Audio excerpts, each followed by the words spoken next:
기자들의 눈으로 정치권 소식을 들여다보는 시간이죠. 불사조 기자단입니다. 경향신문의 박순봉 기자, 문화일보의 이은지 기자 두 기자가 나오셨습니다. 어서 오십시오. 반갑습니다. 안녕하세요. 예. 불사조처럼 보여요. 아니요, 전 약합니다. 이 제목 누가 붙였어요? 불사조. 사실 처음 이 코너 만들어질 때, 예. 뭐 엄밀히 표현하면 전 제작진이 만들었었어요. 예. 네. 제작진이 붙인 거군요. 자, 얘기를 하나 해보십시다. 일단 앞순서에서 잠깐 얘기하다가 불사조 기자단으로 떠넘긴 게 있는데 태영호 국민의힘 의원실의 녹취록 유출 문제입니다. 이게 대통령실에서는 지금 미국 방문하고 돌아와서 이제 그 성과를 설명하면서 해야 될 일이 많은데 엉뚱한 리스크를 맡게 됐습니다. 한번 좀 얘기를 해봐야 되겠습니다. MBC 보도로 공개된 내용 먼저 들어보고 이야기를 나누죠. 최고위원 발언할 때 대통령실에서 다 들여다보고 있다 지금도. 당신이 공천 문제 때문에 신경 쓴다고 하는데 당신이 최고위원에 있는 기간에 마이크 줬을 때 그 마이크를 잘 활용해서 매번 대통령한테 보고할 때 오늘 이렇게 쓴다고 정상도 들어가면 공천 문제 뭐 신경 쓸 필요도 없어. 그래서 내가 이제부터 이제 정신 못 차리더라고. 좋겠네요. 공천 문제 신경 안 써도 되면, 국회의원이 공천 문제 신경 안 써도 되면 뭐 더 편할 게 없죠. 자, 그런데 일단 목소리가 들어간 거 보니까 가짜입니다라고 할 수는 없는 문제인 것 같은데 유출됐다. 이게 어떻게 됩니까, 박 기자? 일단 지금 확정적으로 사실 조사에서 나온 내용은 없는데 지금 이제 정황상으로 보이는 거하고 그다음에 좀 국민의힘 내부에서 나오는 얘기들을 좀 종합을 해보면은요. 일단은 지금 태영호 의원하고 그다음에 의원실 보좌진들 사이에서 있었던 대화 내용이잖아요. 예. 그리고 태영호 최고위원 본인이 유출했을 가능성은 거의 제로에 가깝다 이렇게 볼 수가 있고요. 해명하는 내용들을 봤을 때요. 그러면 이제 보좌진들 중에 좀 한 명이 유출을 했을 것이다 이렇게 좀 강하게 추정이 되는 그런 상황이고요. 그리고 이제 의원실이 채용 공고 같은 것들을 좀 내잖아요. 예. 그게 보면 지난달 27일에 태영호 의원실에서 두 자리의 공고를 내요. 8급하고 9급 두 자리 공고를 냈거든요. 그래서 이제 추정은 아무래도 아마 이제 보좌진들이 사실 이제 의원과의 갈등이 있는 경우에 이제 이런 식의 일들이 종종 일어나기도 하잖아요. 사실은 그렇죠. 뭐 대표적으로는 이제 운전을 해주시는 뭐 수행 기사들 뭐 이런 분들이 가장 많은데 이번에도 좀 그런 걸로 좀 추정이 되는 상황입니다. 뭔가 사람을 새로 뽑습니다라는 공고까지 나온 걸로 보니까 문제가 있었고 보좌진과 의원 사이에 그게 이렇게 흘러갔을 것이다. 그리고 아마 이제 녹취를 했기 때문에 이제 이거 가지고 사실 보좌진들 사이에서는 얘기들이 많은 게 이제 일반적으로는 의원하고 대화하는 거 좀 녹취를 잘 안 하고 네. 좀 조심을 하는데 이제 녹취를 했다라는 거는 좀 어쨌든 뭐 사전에 좀 징후가 있었던 게 아니냐 이런 해석들도 좀 같이 있고요. 그다음에 또 보좌진들 사이에서 어제 좀 사실 좀 발칵 뒤집히는 그런 분위기였는데 네. 이거 가지고 하는 얘기들은 괜히 좀 다른 보좌진들까지 좀 피해를 볼 수도 있지 않겠느냐. 이제 왜냐하면 앞으로 회의를 할 때 뭐 예를 들어서 휴대폰을 뭐 따로 빼놓고 모여라라든가 다 수고해야죠. 네, 그러니까 그런 식의 좀 우려도 같이 있습니다. 그렇다고 믿고 일하는 사이에 핸드폰 저쪽으로 치워 혹시 주머니에 뭐 조그마한 소형동기 갖고 있나 이런 거 확인할 수도 없고 어려운 일인데요. 자, 근데 문제는 대통령실에서 정무수석이 어떻게 보면 여당의 최고위원인데 이런 거 해라 저런 거 해라 이걸 왜 그렇게 못하냐 이런 식으로 추궁을 한다. 대통령실에서는 이걸 어떻게 좀 보고 있는지 궁금하고 민주당도 좀 어떻게 얘기하고 있는지 궁금하고 그런데 대통령실은 일단 뭐라 그럽니까? 일단 분위기가 어제 저도 좀 물어봤는데 일단 뭐 사실은 어느 정도 예정됐고 당연한 절차긴 한데 관련실에서 일단 대응 회의도 하고 좀 논의를 하긴 했다라 그래요. 근데 일단 기본적으로는 이진복 수석이 그런 말을 한 적이 없다라고 해명을 했고 그리고 지금 뭐 김기현 대표나 그다음에 태영호 최고위원 본인도 아니라고 하는 상황이라서 이제 추가적인 대응은 좀 안 나올 것 같은데 근데 이제 분위기를 보면은 이제 그런 우려들을 좀 하고 있어요. 뭐 대통령실뿐 아니라 이제 여당 내에서도 이런 얘기들이 여러 가지가 나오는 게 이게 아니라고 하긴 하는데 일단 국민들이 수용을 할지가 좀 걱정이 된다. 그러니까 이런 얘기들을 하고 있고 그다음에 결국 그로 인해서 대통령의 지지율이나 아니면 이제 여당의 지지율에 영향을 미친다라고 하면은 이게 정무수석이 책임 범위를 회피해 나갈 수가 있겠느냐. 그러니까 이런 얘기들이 좀 같이 나오고 있습니다. 예. 자, 정무수석이니까 대통령실과 국회를 연결하는 일을 맡고 있는 건 분명한데 민주당의 반응은 어떻습니까? 네, 말씀하신 대로 정무수석이 하는 일이 보통 야당과의 협치, 이제 국회 내에서도 특히 170석을 가진 다수 야당을 조금 많이 만나는 게 역할이잖아요. 그렇죠. 민주당에서는 아니 이진복 수석은 이렇게 긴밀하게 여당 의원들과 공천 예의까지 하면서 소통하는데 야당과의 협치는 왜 대체하지 않는 것이냐, 이런 좀 비꼬는 이야기가 나오고요. 그리고 사실상 이게 대통령실의 공천 개입 논란으로 좀 불거질 수 있는 예. 문제죠. 그래서 정무수석실이 이렇게 내부 단속하는 역할이 본질이 아니다. 그리고 국민의힘도 살짝 좀 취재를 해보니까 지금 기류가 이제 태영호 의원이 워낙 김구 발언부터 조금 실언이 많았습니다. 예. 그 잡음을 좀 일으켜서 이번 좀 기회로 좀 태 의원에 대한 징계 수위를 높여서 정리를 해야 하는 것 아니냐, 이런 이야기도 좀 나오고 있다고 합니다. 네. 지금 징계위원회에 이 사안은 안 들어가 있는 건데, 그죠? 그러면 맞습니다. 그래도 영향을 미칠 수 있을까요? 그래서 좀 관측은 여러 가지가 있는데 일단 지금 요번 그 태영호 최고위원의 발언하고 그다음에 지금 사람들이 의혹을 가지는 건 그러면 대통령실에서 뭐 요런 것들 우리 편 좀 들어줘 이렇게 좀 얘기를 했다라고 의심이 드는 그런 상황인 거잖아요. 예. 근데 태영호 최고위원이 했던 발언들은 사실은 그런 것과는 좀 연계돼 있는 내용들은 직접적인 내용들은 아니에요. 뭐 예를 들자면 뭐 김구 선생 발언 같은 경우에 이제 이번에 넣을지 말지 윤리위가 고민해 본다라고 했지만 이것도 대통령실 관련된 내용은 아니고 뭐 4.3이라던가 뭐 이런 내용들인데 그래서 이제 직접적으로 영향을 주긴 좀 어려울 것 같은데 다만 이제 일련의 흐름들을 쭉 봤을 때는 원래 이제 당초에 김기현 대표 체제에서 최고위원들을 징계하는 건 좀 꺼려한다 이런 분위기가 있었거든요. 왜냐하면 김기현 대표 체제가 그렇게 안정적이라고 보기에는 그러니까 본인 스스로 이제 만든 대표 체제라고 보기는 좀 어렵고 그러니까 윤심을 좀 빌려와서 만든 체제잖아요. 그러다 보니까 사실은 최고위원들 징계를 하게 되면은 예전에 이준석 전 대표 체제 때 그 조수진 최고위원이랑 갈등이 생기면서 뭐 일종의 좀 그 위기 같은 것도 살짝 찾아왔었단 말이에요. 그래서 예. 그런 상황을 최대한 안 만들려고 하고 있었기 때문에 피하려고 했었는데 김재현 최고위원을 징계하게 된 거는 결국에는 이제 용산 쪽의 주민이라는 해석이 좀 그 만연한 상태거든요. 오호. 그러다 보니까 태영호 최고위원까지는 좀 징계를 안 하려고 했다라는 게 좀 일반적인 관측이고 그러다 보니까 김재현 최고위원은 용산의 뜻이 있으니 중징계, 그다음에 태영호 최고위원은 좀 경징계 이런 식으로 방향이 좀 잡혀 있었던 거거든요. 그런데 다만 요번에 이제 이 건이 터지면서 어쨌든 당에 좀 피해를 줬잖아요. 그래서 좀 중징계가 나올 수 있다 이런 얘기들도 같이 하고 있는데 다만 이제 역으로 제가 좀 인상적으로 들었던 얘기는 뭐 여권 관계자가 하는 얘기가 오히려 더 징계를 못 하게 되겠다. 오히려 더. 네. 왜냐하면은 이걸 마치 징계를 해버리면은 이진복 수석이 한 얘기가 마치 진짜다. 사실인 것처럼 받아들여지는 게 아니겠느냐. 그러니까 만약 그게 진짜 사실이 아니라고 한다면은 오히려 징계를 안 하는 게 정무적으로 맞을 것 같다 이런 얘기도 하고 있습니다. 예. 아무튼 이진복 수석은 지금 대통령이 미국 국빈 방문을 마치고 돌아왔기 때문에 그 성과에 대해서 야당을 돌면서 누누이 설명하고 설득하고 해서 뭔가 국정 운영에 도움이 됐어야 되는데 지금 이 건이 툭 터지면서 좀 애매하네요. 민주당 가서 설명하기도 좀 그렇고. 근데 최고위원이니까 뭐 다른 그냥 일반 의원이 아니고 최고위원이니까 윤리위에 징계가 올라갔다. 사실 이준석 전 대표도 뭔가 튀는 행동이나 발언 문제 때문에 결국 당에서 계속 문제 제기가 되다가 징계를 받았단 말이죠.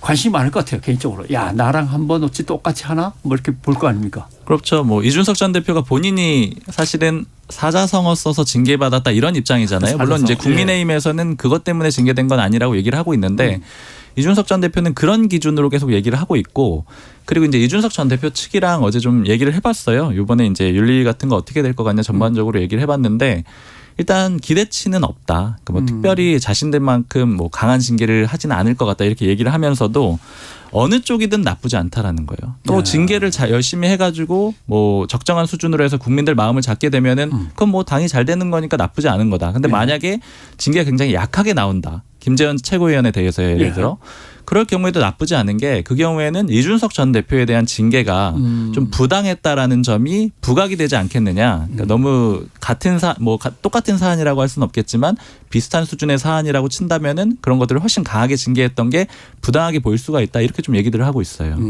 알겠습니다. 자, 국민의힘 중심으로 살펴봤는데 자, 민주당 얘기도 해봐야겠습니다. 자, 송영길 대표가 검찰로 간 까닭은 뭐 굳이 오라고도 안 하고 아직 조사할 것도 없다고 하는데도 나를 조사해 주시오. 다른 사람 건드리지 말고 나를 하시오. 굳이 왜 갔을까요? 일단 지난주에 이루어진 압수수색이 가장 큰 영향을 미쳤다고. 아하, 압수수색. 네. 왜냐하면 이게 돈봉투 사건과 관련 없는 장소 사람들에게까지 좀 피해가 가니 그러지 말고 나를 수사해라. 이게 오늘 좀 핵심이었는데요. 일반적으로 압수수색이 이루어지면 일반 국민들은 송영길 전 대표가 뭔가 정말 죄가 있나 보다라고 생각하게 될 수밖에 없잖아요. 예. 그래서 송 전 대표도 이러한 과도하고 무도한 검찰의 강제 수사를 비판하는 동시에 자신의 이제 무고함, 결백을 부각시키려는 의도로 좀 풀이가 됩니다. 근데 이 외에도 좀 민주당에서는 이런 이야기가 나왔습니다. 네. 오늘 조응천 의원이 라디오에서 한 발언인데 이제 혹시 모를 구속영장 청구에 대비해서 이제 송 전 대표가 나는 도주 의사가 전혀 없고 도주할 수 없다. 좀 그런 점을 실증적으로 보여줘서 구속영장 기각의 명분을 쌓겠다는 포석 아니겠느냐 이렇게 네. 말을 했는데요. 실제로 검찰도 송 전 대표가 자진 출두하겠다는 그 의도를 같은 이유로 파악하고 있다고 합니다.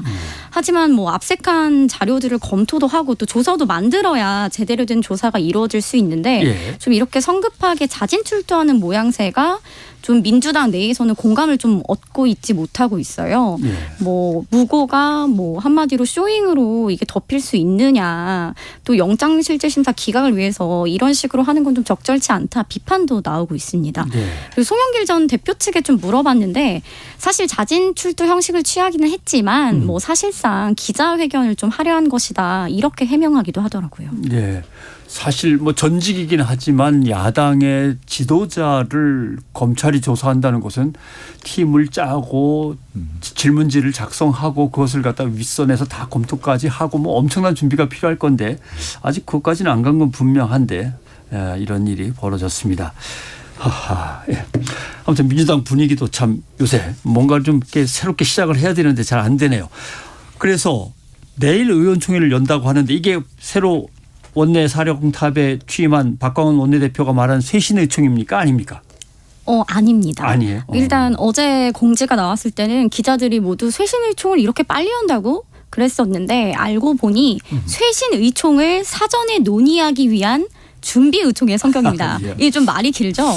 그런데 왜 이 쇄신의총이랑 준비의총을 열겠다는 거냐. 이게 박광원 원내대표의 스타일이 좀 숨어 있는데요.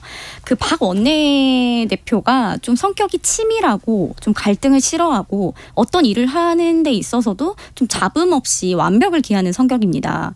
그래서 박 원내대표가 어떤 말을 했냐면 이제 본인이 쇄신의총을 열려면 어떤 안이 좀 마련돼서 가야지. 그렇죠. 뭐 예. 갑론을박만 버리고 자칫하면 공방이 될 수 있고 170명 의원이 한 자리에 모이게 되면 좀 정제되지 않은 이야기들이 나올 수도 있고 예. 이게 또 언론을 통해서 갈등으로 비춰질 수 있잖아요. 그래서 차근차근 하나하나 로드맵을 같이 밟아나가겠다 이런 취지가 있다고 합니다. 네. 사실 이제 막 원내대표가 되었기 때문에 아직 전체적으로 좀 장악하고 있는 것도 아니기 때문에 리더십이 탄탄해져야지 그냥 열었다가는 뭐 진짜 이런 그렇죠. 얘기 저런 얘기 막 튀어나오면 아마 수습하기도 어려울 수도 있는 거죠. 그러면 앞으로 쇄신의총이 이제 기간을 두고 준비해서 열린다면 윤관석 의원이나 이성만 의원 탈당 문제도 논의를 하나요? 네, 박광원 원내대표도 당연히 이 모든 것도 포함해서 논의를 하겠다고 말은 했는데요. 이게 사실 원론적인 이야기이긴 합니다. 항상 쇄신의총 전에 뭐 모든 것을 포함해 논의하겠다 이런 이야기들은 보통 하잖아요. 예. 그런데 개별 의원들하고 전화를 해보면 모두 다 하나같이 이거는 정치적 도의적 책임을 지고 본인들이 직접 좀 자진 탈당을 하는 모양새가 가장 좋다. 그리고 의총에서도 이 얘기를 무조건 할 거라고 말을 합니다. 예. 다만 그 송영길 전 대표 시절에 부동산 투기 의혹으로 12명 의원 탈당 권유를 했을 때가 있었어요. 예, 예. 그때 민주당 민심이 굉장히 좋지 않았습니다. 그래도 동료 의원인데 아직 뭐 수사가 이루어진 것도 아니고 상의 한마디 없이 이렇게 탈당 권유를 하는 게 맞느냐. 한 명 한 명 국민의 대표인데 그래서 이번 사안에 있어서도 좀 지도부가 나서서 탈당을 권유하는 모양새가 과연 맞느냐 이 부분이 좀 관건인데요. 그런데 이번 사안은 그 당시와 다르게 당의 명운이 걸린 사안이고요. 총선 1년 앞두고 있기 때문에 예. 쇄신 의총을 통해서 논의는 하되 지도부가 최종 결정해야 된다. 결국에 칼자루는 지도부가 어떤 식으로든 결론을 내야 한다. 이렇게 좀 이야기가 모으고 있습니다. 오늘 이원욱 의원도 쇄신 의총도 중요하지만 지도부가 최고위원회의에서 이걸 좀 과감하게 결정할 필요가 있다라고 말하기도 했습니다. 뭘 하든 지도부가 이렇게 결정했습니다 하면은 지도부의 위기는 당의 위기이기 때문에 그것도 쉬운 일은 아니고 본인들이 알아서 어떻게든 제가 다 짊어지고 이렇게 하면 또 지도부 입장에선 편하긴 한데 그게 사실 그것도, 예. 제일 좋은 그림이죠. 예. 사실 지금 민주당 쪽에서 물론 이제 외부에서 봤을 때 그 이재명 대표를 중심으로 한 친명계 쪽이 주류로 당연히 인식이 되고 있는데 예. 근데 이번에 이제 돈봉투 사건하고 그다음 돈봉투 의혹하고 그다음에 이재명 대표의 소위 사법 리스크 이런 것들을 가지고 그러니까 비명계 쪽에서 뭐 인사한테 좀 들은 얘기는 지난번에 체포동의안이 한 번 있었잖아요. 예. 그때 이재명 대표에 대해서요. 그때 이탈표가 좀 많이 나왔고 그 다음에 이번에 그 원내대표 선거 때도 친명계 입장으로 보자면은 그러니까 아마 지금 표를 공개를 하진 않았지만 169명이 참여를 했으니까 과반 이상이라면 적어도 85표가 나와야 된다는 얘기잖아요.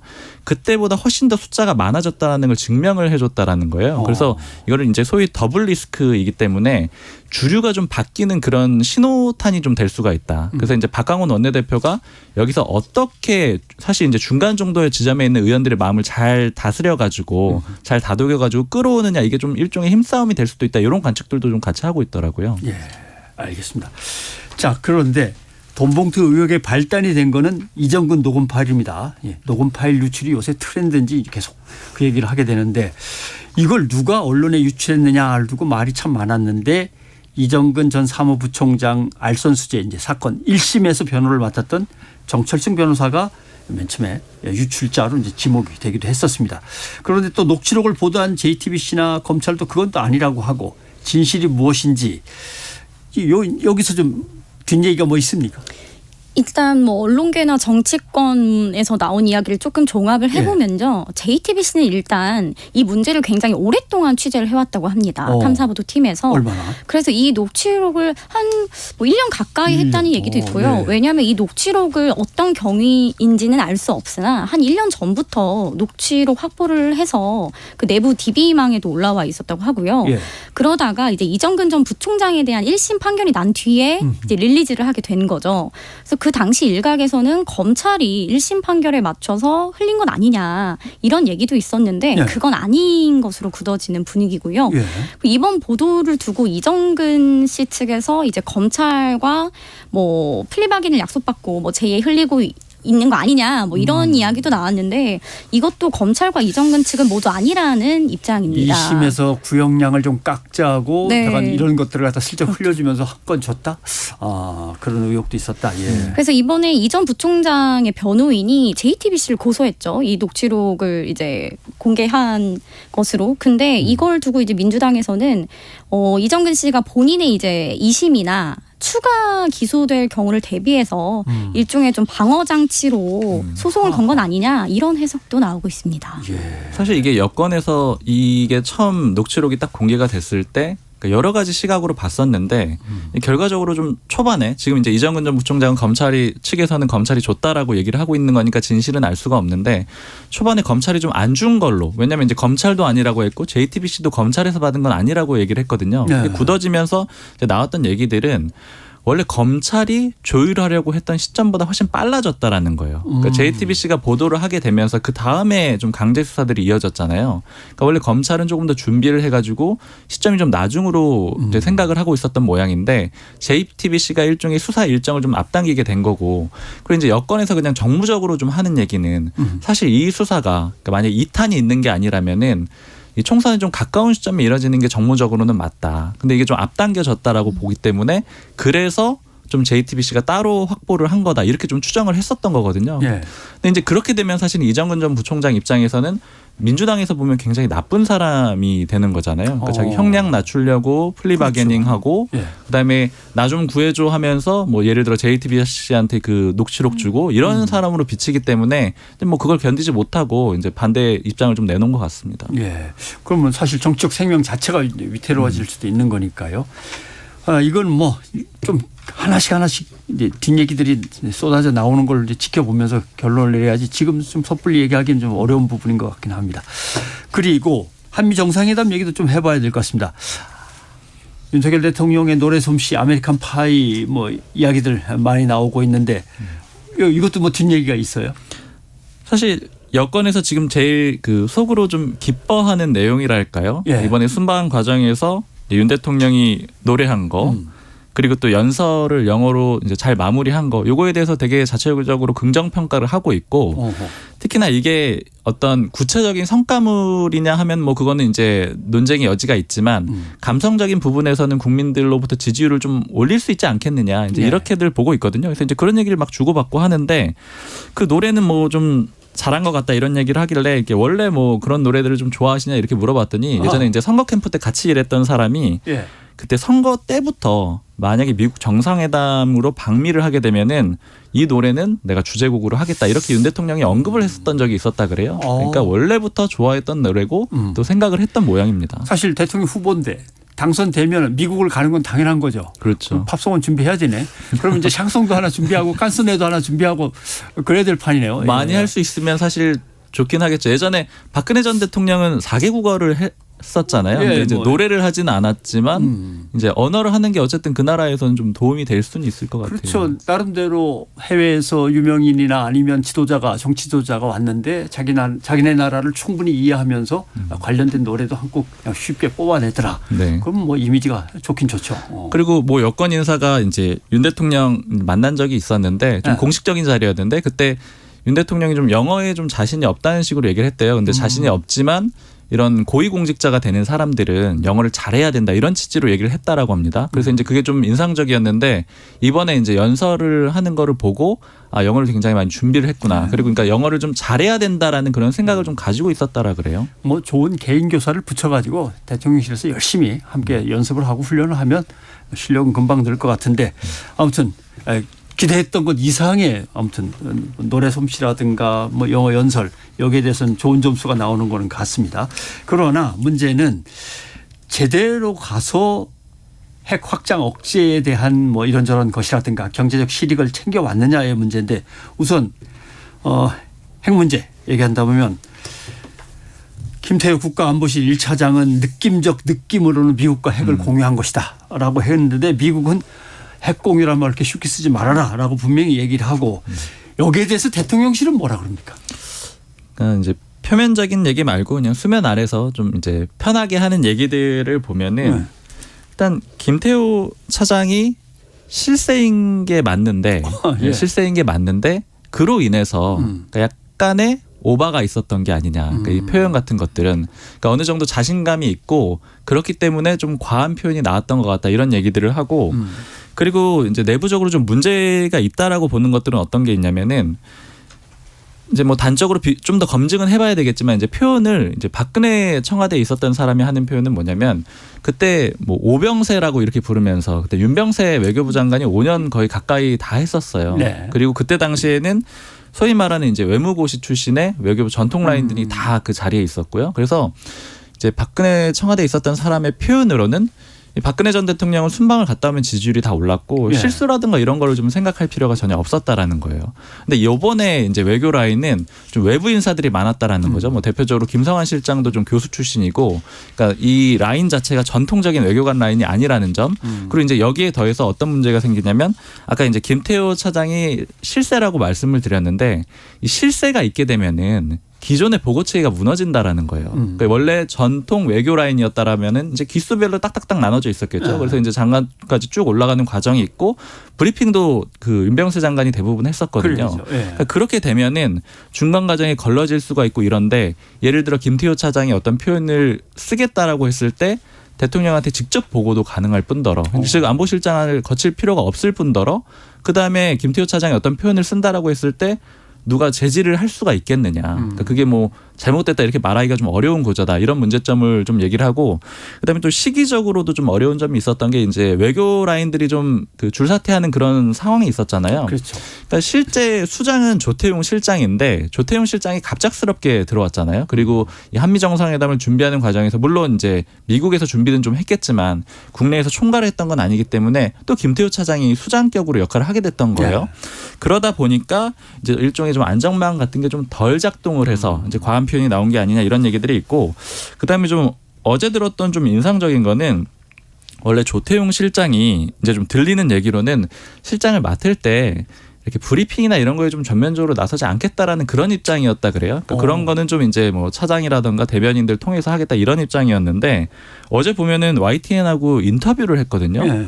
그리고 거기 인터뷰를 해가지고 핵공유 표현에 대해서 김태호 차장이 했던 얘기에 대해서 일종의 좀 정정을 합니다. 이제 그런 것들은 좀 뭐 과한 표현이다, 좀 나간 표현이다 이런 식으로 정정을 하거든요. 그러니까 요거에 대해서 좀 여권에서 하는 얘기는 약간 이제 스피커를 좀 다양화하는 거 내지는 지금 김태호 차장이 워낙 공격도 많이 받고 있고 이미지가 많이 나빠졌기 때문에 이제 스피커를 조금 바꾸려는 거 아니냐 이런 해석들도 같이 있습니다. 네. 글쎄 뭐 청취자들의 이해를 약간 도와야 될지는 모르겠습니다만 사법고시 행정고시와 외교관들의 외무고시하고는 조금 뭔가 외교부에서 성격이 다르죠. 그 엄청난 자부심과 그렇죠. 자기들끼리 어떤 똘똘 뭉친 그런 성향이 사법고시 행정고시하고는 뭐 비교가 안 될 정도니까 맞아요. 외부에서 장관이 쑥 들어오거나 외부에서 외교를 갖다 지휘하는 사람이 들어서면 사실은 외교부의 관료들 정통 외교 외무고시 출신 관료들은 되게 싫어하긴 사실 좀 싫어하는데 그런 알력이 있을까요? 모르겠습니다. 사실 그 김일범 전 그 의전비서관 같은 경우에도 좀 외무고시가 두 가지로 나눠지잖아요. 그 1부, 2부라고 표현하나요? 지금 그렇죠. 표현 정확히가 안 나는데, 그러니까 말씀하신 대로 전통적으로 들어오는 게 1부라고 치면 2부로 들어오는 거는 약간 그 특별 전형 비슷한, 특별 그러니까 전형. 외국에서 오래 살고, 예. 근데 그 전형으로 들어온 사람이어가지고, 근데 이제 와가지고 자기보다 원래 있었던 위에 선배들보다 윗자리로 오게 되면서 갈등이 있었다 이런 해석들도 좀 있습니다. 어렵습니다. 아무튼 한미 정상회담은 잘 됐다니까 대통령실은 뭐 좋게 평가하겠지 뭐 대통령도 잘한 건 잘한 거고 고마운 거 고마운 거고 좀 분명히 합시다라고 오늘 얘기를 하는 것 같던데. 네, 긍정적으로 평가를 하고 있다는 게 좀 일반적이고요.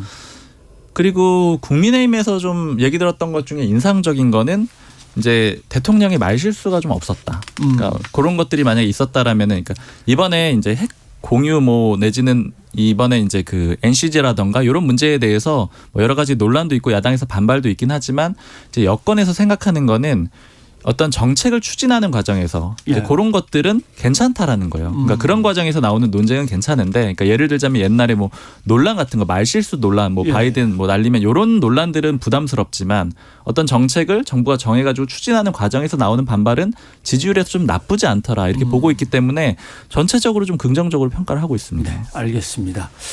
근데 맨 처음에 이제 툭 던져진 대통령의 방미 성과에서 넷플릭스라는 단어가 나왔기 때문에 다들 넷플릭스 얘기를 많이 하는데 민주당에서도 이 넷플릭스 얘기를 좀 했던 것 같아요. 뒷얘기가 뭐 있는 모양이던데. 네, 민주당이 이제 월요일에 비공개 회의를 열고 이제 입장을 냈는데요. 네. 결국에는 윤 대통령의 이번 방미 성과 중에서 경제 성과는 결국 없다. 이 한마디로 요약을 좀 했는데 일단 넷플릭스에서 투자받은 게 뭐 굳이 따지자면 유일한 경제 성과인데 이마저도 그 국내 기업인 SK 브로드밴드가 현재 넷플릭스와 국내 망사용료 소송 중입니다. 몇 년째 소송 중이죠. 네, 예. 그래서 이 한나라 대통령이 미국에 가서 이렇게 소송 중인 이 넷플릭스 대표를 만나고 오는 게 말이 되느냐라고 좀 비판을 했는데요.